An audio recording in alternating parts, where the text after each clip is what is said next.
আমি আল্লাহ প্রত্যেকটা মানুষকে আমি হায়াত দিছি, হায়াতটা তোমার পুঁজি দিছি বান্দারে, সেই পুঁজির কসম আমি আল্লাহ কসম কেটে বললাম, ওয়াল সময়ের কসম, সময়ের কসম, ইন্নাল ইনসানা লাফি খুসর। আল্লাহ বলেন সময়ের কসম কেটে বললাম, বান্দা শুন, পৃথিবীর সব মানুষ ক্ষতিগ্রস্ত, সব ক্ষতিগ্রস্ত। হিসাব মিলাই আমরা দেখছি কেউ লাভবান হতে পারলাম না। হায়াতটা যদি হয় 60 বছর, আমাদের জীবন থেকে 30 বছর চলে গেছে গো, আমাদের জীবন থেকে 30টা বছর চলে গেল। তার মানে 30 বছরের পুঁজি দিয়া আমরা কিন্তু মুনাফা অর্জন করতে পারলাম না। হিসাব মিলায়া দেখি ক্ষতিগ্রস্ত, ক্ষতিগ্রস্ত, ক্ষতিগ্রস্ত। আল্লাহ বলেন ইন্নাল ইনসানা লাফি খুসর, পৃথিবীর সব মানুষ ক্ষতিগ্রস্ত, তবে আল্লাহর মায়া দয়া বেশি। আল্লাহর নাম রহমান, আস্তিকরাও মহব্বত করে, নাস্তিকরাও মহব্বত করে। আল্লাহ বলেন 4টা কর্মসূচি দিলাম, আমি আল্লাহর মায়া দয়া বেশি।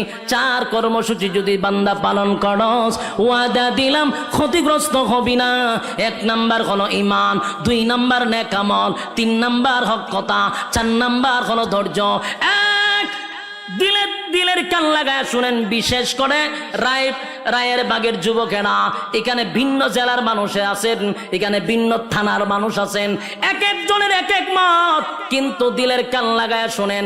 আল্লাহ শুরুতে একটা কসম করছে, মালিক কিন্তু কসম ছাড়াও মালিকের কথার দাম আছে গো। কসম করলো, কসম করলো, ওয়াল আস, সময়ের কসম। তাফসীর কারকরা বলেন এই সময়টাই এত দাম, এটা তোমার হায়াতের সময়, হায়াতের সময়ের কসম কইরা আল্লাহ কয় ইন্নাল ইনসানা লাফি খুসর। বান্দা কসম করে বললাম পৃথিবীর সব মানুষ ক্ষতিগ্রস্ত। এ যুবক ভাই, রব্বে কারীম যদি বলেন পৃথিবীর সব মানুষ ক্ষতিগ্রস্ত, বাঁচার উপায় আসেনি, কথা হয় না। আল্লাহ বলেন পৃথিবীর সব মানুষ ক্ষতিগ্রস্ত। 4 কর্মসূচি যদি বান্দা পালন করস, আমি আল্লাহ তোরে ক্ষতিগ্রস্ত করব না। 1 নাম্বার ঈমান আনবো আল্লাহর উপরে, ঈমান অবস্থায় কারো কাছে গিয়া সেজদা দিব না, কারো কাছে চাইব না, কারো কাছে সন্তান চাইব না, কারো পায়ের নিচে সেজদা দিব না। যুবক ভাই, ঈমান আনবো একমাত্র আল্লাহর উপরে। 2 নাম্বার হলো বান্দারে নেক আমল করতে হবে। নেক আমলের জায়গা হলো এই জায়গা, মাদ্রাসা, মসজিদ, ওয়াজ মাহফিল। এই জায়গাতে আসলে প্রত্যেকটা মানুষের আমল নামায় নেকি হয়, প্রতিটা অক্ষরে অক্ষরে 10টা করে নেকি আপনার আমল নামায় আল্লাহ ঢুকায়া দিচ্ছে। সুতরাং এটা নেকির জায়গা, এখানে বসলে নেকি হয়। আল্লাহ বলেন ওয়া আমিলুস সালিহাত, নেক আমল করো, নেক আমল করো। 2 নাম্বার নেক আমল। 3 নাম্বার হলো হক কথা বলতে হবে, যেটা তোমার সাধ্যের বাহিরে। এখানে তুমি মনে মনে ঘৃণা করতে পারো, কিন্তু যতটুক তোমার শক্তি আছে সেখানে তুমি মোকাবেলা করো। হক কথা ছাড়া যাবে না। এটা যদি তিতা হয়, হক কথা বলতে গিয়া যদি আমার উপরে হামলা হয়, মামলা হয়, কিন্তু বান্দা হক কথা ছাড়বি না। 3 নাম্বার কর্মসূচি হক কথা। 4 নাম্বার হলো ধৈর্য। মাঝে মধ্যে বিভিন্ন বিষয়ে ধৈর্য ধরতে হবে, কথা হয় না।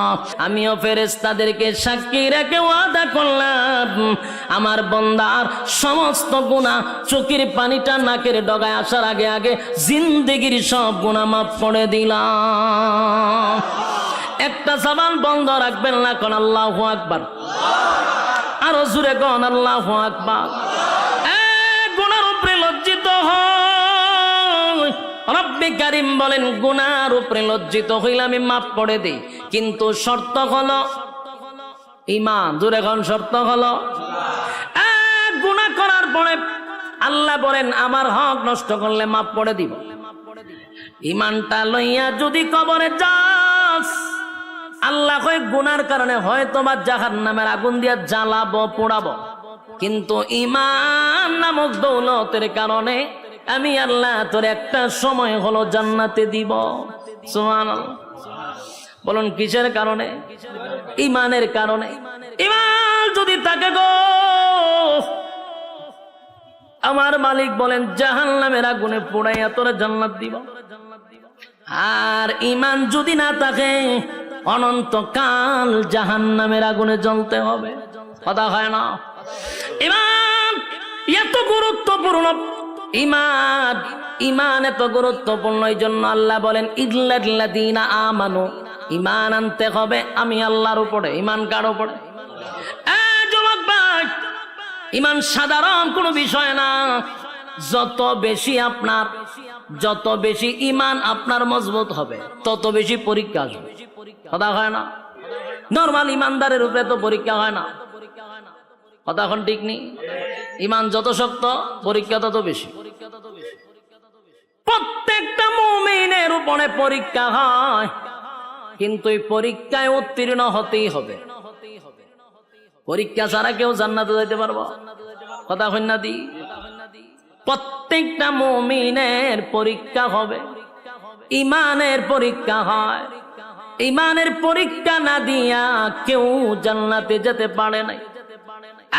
যুবক ভাইরা, আজকে গোটা পৃথিবীর মধ্যে তাকায়া দেখেন, ফিলিস্তিনিরা এখন ঈমানের পরীক্ষা দিতেছে। কথা হয় না? ঈমানের পরীক্ষা ফিলিস্তিনিরা দিতেছে। আমরা বৈশা বৈশা শুধু নিন্দা জানাবো না, আমাদের জন্য পরীক্ষা শুরু হয়েছে। কথা কই না দি? ফিলিস্তিন মার খায়, আর আমরা এখানে বৈশা বৈশা শুধু নিন্দা জানাই, কিন্তু আমরা জানি না ঈমানের পরীক্ষা বাংলাদেশের মুসলমানের উপর শুরু হয়েছে। ঠিক বাড়ি দিয়া কইবে? পাকিস্তানের উপর ঈমানের পরীক্ষা শুরু হয়েছে। 57টা মুসলিম দেশে ঈমানের পরীক্ষা শুরু হয়েছে, কিন্তু আমরা মুসলমান লাল চামড়া কুত্তাগুলির পা ছাড়তেছি, পরীক্ষার খবর নাই। বাস্তব না বাস্তব? লাল চামড়াদের পা চাড়তেছি প্রত্যেকটা মুসলমানের দেশে, প্রত্যেকটা নাগরিক, প্রত্যেকটা ঈমানের উপরে পরীক্ষা শুরু হয়ে গেছে। বাংলাদেশে বসে আছি, ঈমানের পরীক্ষা শুরু হয়েছে নি? পরীক্ষা শুরু হয়ে গেছে। মুসলমানের রক্ত ঝরতেছে, আর তুমি তসবিহ টপলে এখন চলবে না। এখন কি তসবিহ যাওয়ার সময়? সম্মানিত সুধী, গোটা বিশ্বের সব মুসলমান ঐক্যবদ্ধ হতে হবে, এক প্ল্যাটফর্মে আসতে হবে। বিশেষ করে আমরা যারা আছি, আমাদেরকেও সর্বপ্রথম এক হতে হবে। ঐক্য ছাড়া বিকল্প কোনো রাস্তা নাই। আপনারা কিতাব ওয়াজ করতাম, আমরার মধ্যে তো ঐক্য নাই। কপাল তো আমরার খারাপ। এতগুলা ইসলামিক দল না হইয়া যদি সব মিললে একটা হইতো, কিতাব বোঝেন রামবামরা কথা কইবার সাহস হইতো না আমরার লগে। কিন্তু আমরা 15 জন হইলে একটা ব্যানার লই, আমি একটা দল, 20 জন হইলে আরেকটা দল। ওমা, দলের অভাব নাই। এত দল বাংলাদেশ, সব দল ভেঙ্গে একজনের নেতৃত্বে যদি আমরা যেইভাবে আহমদ শফী সাহেবের নেতৃত্বে সবাই এগিয়ে চলছিল, এইভাবে যদি আবার এক হতে পারি, আল্লাহর কসম এই দেশে ইসলামের পতাকা উড়বে ইনশাআল্লাহ। ঐক্য ছাড়া সম্ভব না। কিন্তু এখন আমরা ঐক্যই না ফাটল সৃষ্টি করব। এই জন্য আমাদের উলামায়ে কেরামদের উচিত, আমরা এখন ঐক্য হওয়া দরকার। মাঝখানে দুইটা ফাটল সৃষ্টি করার কোনো দরকার নাই। আমরা কিন্তু অনেকে আছে ফাটল সৃষ্টি করা শুরু করছে। আমরা সেই ঐক্য হইতে মাঝখানটা দেয় ফাটল সৃষ্টি করা না। যতদিন না পর্যন্ত ঐক্য না হব, আল্লাহর কসম মায়ের খাইতেই থাকবো, মায়ের খাইতে থাকবো 100%। আজকে আপনি খাইতেছেন, কালকে আমারও ধরবো, এটা নিশ্চয়তা নাই। আপনারা ধরছে, আর আমি যদি আমার দল না কে সুখদের 2 দিন পর আপনারা শেষব, এটা নিশ্চিত থাকেন। আর অলরেডি বাংলাদেশে কিছু প্রমাণও আমরা পাইছি। কথা হয় না দি? একজনে মারলে আরেকজন হাতে তালি দেয়, হেরও ধরছে। যে তালি দেয় হেরই ধরে, তবে একটু সময় নিয়ে ধরে। বাস্তব না বাস্তব? তাহলে একজন আরেকজনেরটা দিকে টিটকারি মস্করি না করে সবাই আমার ভাই, আমার মুসলমান মুসলমান, আমরা ভাই ভাই, আমাদের এক ছাড়া বিকল্প কোনো রাস্তা নাই। আর আমাদেরকে ফাটল ধরানোর জন্য আমাদের মাঝখানেও কিছু লোক তারা রেডি করে রাখে ফাটল করবার লাগে। বলুন, ঐক্য ছাড়া বিকল্প কোনো রাস্তা আছে? গোটা বিশ্বের সব মুসলমানরা যদি আজকে হুঙ্কার দিত, ইসরায়েলি পারত ফিলিস্তিনের উপরে হামলা করত, কিচ্ছু লাগে না। আমাদের যতটুকু স্টাডি আছে, এতটুকু গবেষণা করে আমরা যতটুকু বুঝতে পারছি, সবচেয়ে বেশি সম্পদ হলো মুসলমানের হাতে। এর মধ্যে সবচেয়ে বড় সম্পদ হলো তেল।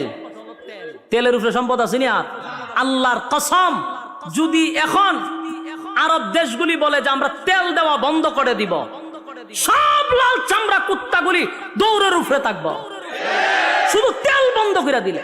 এই সম্পদ আল্লাহ মুসলমানকে দিছে, কিন্তু দেখেন না মুসলমান এত বড় সম্পদ পায় এরা ফাও ছাড়তেছে, লাভ হইব কি? পা ছাড়তেছে তারা। খালি মুসলমান একটা হুঙ্কার দিলে আজকে প্রতিদিন সকালে লাশের মিছিল দেখতে হয় না। এর একটা কারণ হলো আমাদের মধ্যে ঐক্যই নাই, ঐক্য নাই। সাবধান, ঐক্য চাই যে কোনো দলের হোক। আমরা ঐক্যের জন্য কোন তরিকা দেখব না ইনশাআল্লাহ। তরিকা থাকতে পারে, ভিন্ন তরিকা একজন থাকতে পারে, তার তরিকা মতো চলতে দেন, কিন্তু মুসলমান হিসেবে আমরা এক প্ল্যাটফর্মে আসতে হবে, এছাড়া বিকল্প রাস্তা নাই। তো যুবক ভাই, আমি জানি আমার কথাগুলি আপনাদের কাছে বেশি মজা লাগবে না, কথাটা সবার কাছে যে পছন্দ এমনও না, কারণ আমরা দেশে যেহেতু 15 জন একটা প্যানেল দৌড় মারি, তো সুতরাং আমার এই কথাগুলি আপনাদের কাছে যে পছন্দ হবে এটা আমিও জানি পছন্দ হবে না। কারণ আমরা 20 জন হলে এখন আমি চিন্তা করলাম আমার সভাপতি বানাও, আমার নেতা বানাও। এই নেতাগিরি বাপ যতদিন না ছুটবে ততদিন এই বাংলাদেশে ইসলামিক আইন কায়ন কোনটি কায়েম হবে না। যতই স্বপ্ন দেখেন ইসলামী হুকুমত কায়েম হবে, কখনো সম্ভব না। কারণ আমার ভিতরে নেতাগিরির বাপ আছে। আমি 15 জন লে সভাপতি হইতাম চাই, 15 জন লে আমি প্রধান অতিথি হইতাম চাই, তো কেমন হইব? যুবক ভাইরা আমার, আল্লাহ বলেন 1 নাম্বার কর্মসূচি হলো ইমান, ইমান, ইমান। আর অলরেডি ইমানের পরীক্ষা কিন্তু শুরু হয়ে গেছে। আমরা প্রত্যেকেই ইমানের পরীক্ষা দিতে হবে। সাহাবায়ে কেরাম জান্নাতীর সার্টিফিকেট পাইছে কিন্তু ইমানের পরীক্ষা দিয়া। কতক্ষণ পরীক্ষা ছাড়া সার্টিফিকেট পাইছে? সাউন্ড একটু তুললা দেন না, দিদি তো সাউন্ড ঢুকে যায় আওয়াজটা। আমি বলুন, সাহাবায়ে কেরাম যারা জান্নাতে গেছে কি ইমানের পরীক্ষা না দিয়ে গেছে না পরীক্ষা দিয়ে গেছে? প্রত্যেকটা সাহাবী ইমানের পরীক্ষা উত্তীর্ণ হয়েছে। সুবহান। যুবক ভাই, আমার উপরে তোমার উপর ইমানের পরীক্ষা হবে। ইমানের পরীক্ষা আসলে আমরা অটল থাকবো, ঠিক কিনা বলেন? ইমানের প্রতি আমরা অটল থাকবো, জীবন দিব কিন্তু ইমান দিব না। রাজি আছি? জীবন দিব, ইমান দিব না। মা এবং সন্তানকে দুজনকে গাছে বাইন্দা মারছে। মা সন্তানরে বলে, বাবা রে, আরো যদি নির্যাতনের মাত্রা বাড়ায়া দেয়, সাবধান, জীবন যদি চলে যায় যাক, ইমান দিবি না। ইসলামের প্রথম যিনি মহিলাদের মধ্যে শহীদ হলো সুমাইয়া রাদিয়াল্লাহু তাআলা আনহা। গাছের সঙ্গে বাইদা সন্তানের সামনে নির্যাতন করছে, কিন্তু সন্তানকে নসিহত করে, বাবা রে, জীবন যদি চলে যায় চলে যাবে, কিন্তু ইমান দেওয়া যাবে না। ইমান দেয় না, কারণ জীবন চলে গেলে জান্নাতের ভিতরে আমার আল্লাহ জীবন দিবে গো, কিন্তু ইমান চলে গেলে আর কোনদিন ইমান পাওয়া যাবে না। যুবক ভাইরা, ইমানের পরীক্ষা যুগের পর যুগ যারা ইমান আনছে তাদের উপরে পরীক্ষা আসছে। শুধু আমাদের নবীর সাহাবায়ে কেরামদের যুগে নয়, এর আগেও যারা ইমান আনছে তাদের উপর পরীক্ষা হয়েছে। কথা কয় না? ইমানের পরীক্ষা আসছে। আল্লাহ রাব্বুল আলামিন রাসূলকে জানায়া দেয়, নবী গো, আপনার আগেও যারা ইমান আনছে তাদের উপর পরীক্ষা আসছে। একবার পয়গম্বর বসা সাহাবায়ে কেরামরা নবীর কাছে এসে বলে, নবী গো, আল্লাহর কাছে একটু বলেন না, আমরা সহ্য করতে পারি না গো নবী। যেই পরিমাণ নির্যাতন, যেই পরিমাণ নির্যাতনের স্টিম রোলার, আল্লাহর কাছে বলেন আমাদেরকে যেন সাহায্য করে। ওই গ্রামের একটা সালিশ পর্যন্ত প্রভাব ঢুকে গেছে। সব জায়গা খালি গরম, সব জায়গা কি খালি গরম আর গরম। গরমের টেলায় মানুষ ডরাইয়া হক কথাই হয় না। গ্রামের একটা সালিশ দরবারে কিছু সর্দাররা বিচার করবো, এখানেও পাওয়ার দেখানো হয়। তাই পাশের মানুষগুলা তাদের ব্যাপারে হক কথাটা বলতে চায় না, আর তাদের হক কথা না বলার কারণে নির্দোষ মানুষগুলি দোষী সাব্যস্ত হয়ে শেষ পর্যন্ত কারাগারে যেতে বাধ্য হয়। একটা মাত্র কারণ, 3 নাম্বার কর্মসূচি না পালন করার কারণে। বাস্তব না বাস্তব? বেচারা 5 ওয়াক্ত নামাজ পড়ে, মাথায় একটা কালো দাগ আছে, তসবিহ একটা আতো আছে, মসজিদ থেকে বাইরিয়া বাসা পর্যন্ত যাইব, পাশে ডুল বাজনা হইতেছে, ডান্স তো পাগলো ডান্সের গানের আওয়াজ হইতেছে, বেচারা তসবিহ পড়ে আর সুবহানাল্লাহ সুবহানাল্লাহ। সি সি সি সি সি, আমরা খেড়া করতেছে। এটা কার ছেলে এরকম গান বাজনা বাজায়? তখন কয় চাচা এটা তো সগির আলীর ফুলা। বড় খারাপ, বড় খারাপ। সুবহানাল্লাহ, সুবহানাল্লাহ, সুবহান। তাই তসবিত আছে, তাই কি আছে? তসবিত। আর এদিকে নিন্দা জানাইতেছে, হে বালইলনের ফুলা বালইব কেমনে? সুবহানাল্লাহ, সুবহানাল্লাহ, সুবহানাল্লাহ। মসজিদের ভাষায় এরকম ডোল বাজনা বাজানো ঠিক নেই। সুবহানাল্লাহ, সুবহানাল্লাহ, সুবহানাল্লাহ, সুবহানাল্লাহ। এই খামরা যে হলো ঠিক হইছে নি? সুবহানাল্লাহ, সুবহানাল্লাহ। এ মানুষ হইতো না। সুবহানাল্লাহ, সুবহানাল্লাহ। এগুলা কইতে কইতে বেচারা গিয়া দোকানও বসছে। কই বসে? দোকান।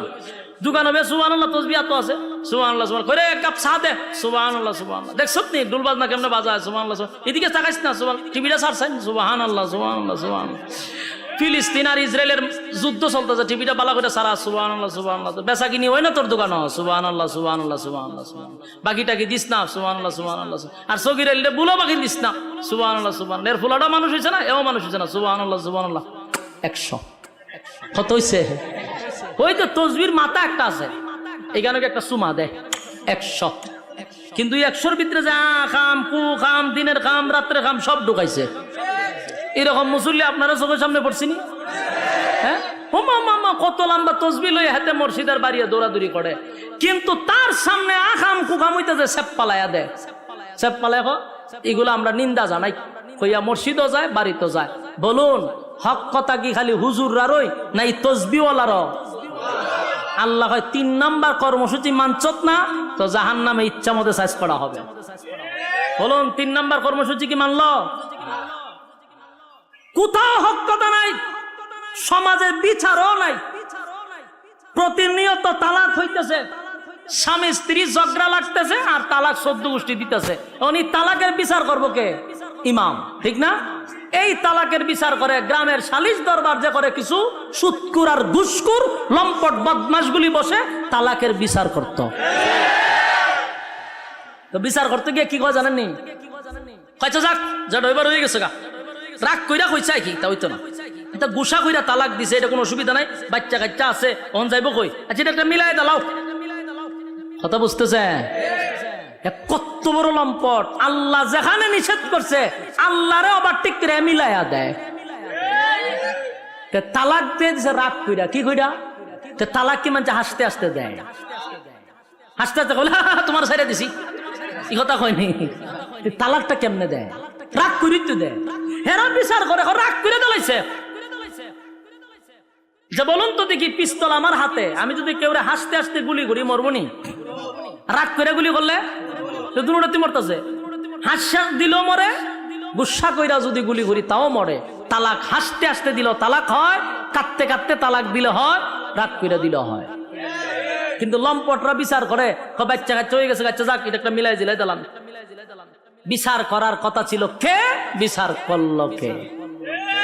সমাজের বাস্তবতা এরকম বর্তমানে আছে না নাই?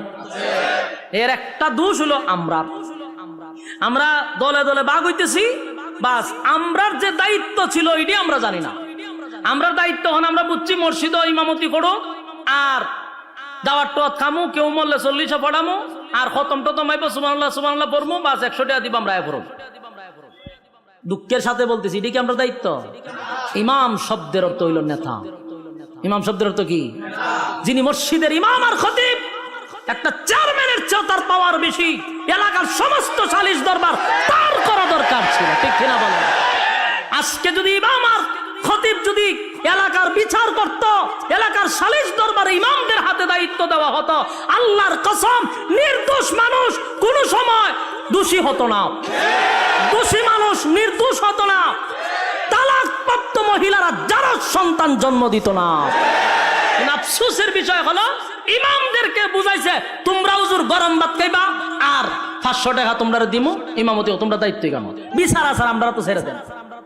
কি বাটপারি শুরু করছে। সর্দার গুলার বিচার গুলো আমি বহুত দেখছি। 8-10টায় বিচার করতো, এই গুড়ায় 8টা এক, কিন্তু বিচারে গিয়া পাট পাট হয়। আগেই পরামর্শ করে আমি এমনি কমু, তুই এমনি কবি, তুই আর আমি লেগে যাবো ঝগড়া, বিচার আবার 1 সপ্তাহ পরে ফেলাম। আমি নিজে উপস্থিত ছিলাম এর এই মিটিং এর মধ্যে। আমি তো তার সাথে চলি, এই গ্রুপটা যখন এইসব আলাপ করতেছে আমি দাঁড়ে বোয়া করে আমি বললাম আমি বুঝি করে হুজুর আপনি তো বুঝতেন না। আমি সব বনাস, এটা আমার ওয়াজ না হওয়া পর্যন্ত আমি ঠান্ডা হইতাম না। সারা দেশের মানুষের উনাই দিব আমি। হেরা বইয়া নিয়ত করতে যাক আমরা যখন করে এক সপ্তাহ ধরে তো বিচার হইতেছে না, কিতা করান খাল খাতে আমি শেষ করে ইসলাম, তুই তো মাঝখানে বাধা দিলি, কয়ে বেটা আজকেও বিচার হইতো না, আমি কম এমনে তুই কবি এমনে, তুই কবি এমনে, বাস লাগে তোমার চোখা, আবার এক সপ্তাহ পরে। এর লাভটা কি জানেননি? প্রত্যেক বিচারের ডেটে একটা করে বেনসনের প্যাকেট 1000 টাকা করে পকেট, বিচারের আগে ভাউটি পায়। এই হচ্ছে সালিশ দরবারের অবস্থা। সত্য না মিথ্যা? আর বর্তমানে গরিবের তো বিচার নাই, ও যার টেকা নাই এর বিচারও নাই। বাস্তব না বাস্তব? হ্যাঁ, সত্য না মিথ্যা? আওয়াজ দিয়ে কোন সত্য কথা বলে যাই, মন দিয়ে শোনেন সবাই, সত্য কথা বলে যাই, মন দিয়ে শোনেন সবাই, এই সমাজের কোনো কাজে শান্তি তো ভাই মোটে নাই, এই সমাজের কোনো কাজে শান্তি তো ভাই মোটে নাই। সত্য কথা বলে যাই, মন দিয়ে শোনেন সবাই, এই সমাজের কোনো কাজে শান্তি তো ভাই মোটে নাই, এই সমাজের কোনো কাজে শান্তি তো ভাই মোটে নাই। অফিস আদালতে বাইরে ঘুষ বিনা চলে না কাম, ঘুষ পাইলে সব সারেরা বলে না সে নয়েল কাম। বাস্তব না বাস্তব? অফিস আদালতে বাইরে ঘুষ বিনা চলে না কাম, ঘুষ পাইলে সব সারেরা বলে না সে নয়েল কাম। ঘুষ না দিলে আদালতে, বাস্তব না বাস্তব? ঘুষ না দিলে আদালতে মেলে না গরিবের ঠাই, এই সমাজের আদালতে গরিব দুঃখীর বিচার না। বাস্তব না বাস্তব? দেখা নাই বিচার নাই, কথা হয় না দি? দেখা নাই বিচার, দাঁড়ে দাঁড়ে ঘুরতেছে, কোর্টের বারান্দায় বারান্দায় ঘুরতেছে, টাকা নাই বিচার নাই। আর টাকা আছে, ওয়েলকাম, প্লিজ সিট ডাউন। কি লাগবে, গরম না ঠান্ডা? ওই যে টেকা আছে, স্যারে ডাক দেন, বসেন, কি খাইবেন স্যার? গরম না ঠান্ডা দিতাম। আরেকবার দরের ভাগা ভাগে ঘুরতেছে, দরজার কিনারায় কিনারা, বিচার নাই। আর হেরে কয় বসেন, গরম না ঠান্ডা। বাস্তব না বাস্তব? অফিস আদালতে বাইরে ঘুষ বিনা চলে না কাম, ঘুষ পাইলে সব সারেরা বলে না সে নয়েল কাম। ঘুষ না দিলে আদালতে বাইরে, ঘুষ না দিলে আদালতে মেলে না গরিবের ঠাই, এই সমাজের আদালতে গরিব দুঃখীর বিচার নাই, এই সমাজের আদালতে গরিব দুঃখীর বিচার নাই। সত্য কথা বলে যাই, মন দিয়ে শুনেন সবাই, সত্য কথা বলে যাই, মন দিয়ে শুনেন সবাই, এই সমাজের আদালতে গরিব দুঃখীর বিচার নাই। কথা হয় না? নামদারি কত থেকে মুসলমান নামাজ রোজা ছাড়িয়া, খাজা বাবার নামে গান গায় ঢোল তবলা বাজাইয়া। নামদারি কত থেকে মুসলমান নামাজ রোজা ছাড়িয়া, খাজা বাবার নামে গান গায় ঢোল তবলা বাজাইয়া। আরে গঞ্জার কুলকে টান মারিয়া, আবার গঞ্জার কুলকে টান মারিয়া খাজা বাবার শান দেখায়। কেউ ভাই আবার নবী দাবি করে ইমানটা হারায়, কেউ ভাই আবার নবী দাবি করে ইমানটা হারায়। সত্য কথা বলে যাই, মন দিয়ে শুনেন সবাই, এই সমাজের কোনো কাজে শান্তি তো ভাই মুঠে না। বাস্তব না বাস্তব? কথা বলতে হবে। রব্বে কারিম বলেন 3 নাম্বার হলো হক কথা। কর্মসূচি যদি মানুষ, প্রত্যেকটা মানুষের উপরে দায়িত্ব হলো হক কথা বলতে হবে। হক কথা বলতে গিয়া ইমামের ইমাম নাও থাকতে পারে, খতিবগিরি নাও থাকতে পারে, বক্তাগিরি নাও থাকতে পারে, সালিশ দরবারে সর্দারি নাও থাকতে পারে, কিন্তু আল্লাহ বলছেন 3 নাম্বার কর্মসূচি হলো ইমাম। ইমান আনতে হইলে কয় নাম্বার? 3 নাম্বার কর্মসূচি কি? হক কথা। জোরে এখন 3 নাম্বার কর্মসূচি কি? হক কথা বলতে হবে। এবার হক কথা যদি না বলেন, কিয়ামতের ময়দানে আল্লাহর দরবারে জবাব দিতে হবে। কথা কয় না? যুবক ভাই, 4 নাম্বার হলো 4 নাম্বার হলো সবর করা। 4 নাম্বার কি? ধৈর্য ধরা। সবর যদি থাকে, তাহলে যার ভিতরে ধৈর্য আছে সে ঈমান আছে, ঈমানটারে ধৈর্য দিয়ে রাখতে হবে। যার ভিতরে ধৈর্য নাই, তাহলে ঈমান রাখা কষ্ট। 2 নাম্বার হলো নেক আমল, তাও ধৈর্য লাগবে। ধৈর্য ছাড়া কি নেক আমল করা যাবে?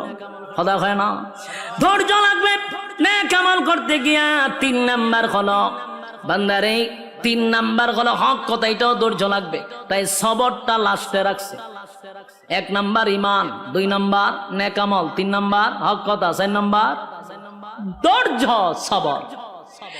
4 কর্মসূচি। 1 নাম্বার আল্লাহ বলেন ওয়াল আস, সময়ের কসম, সময়ের কসম। সময়টা হলো তোর হায়াতের কসম। আমি আল্লাহ প্রত্যেকটা মানুষকে আমি হায়াত দিছি, হায়াতটা তোমার পুঁজি দিছি বান্দারে, সেই পুঁজির কসম আমি আল্লাহ কসম কেড়ে বললাম ওয়াল আস, সময়ের কসম, সময়ের কসম।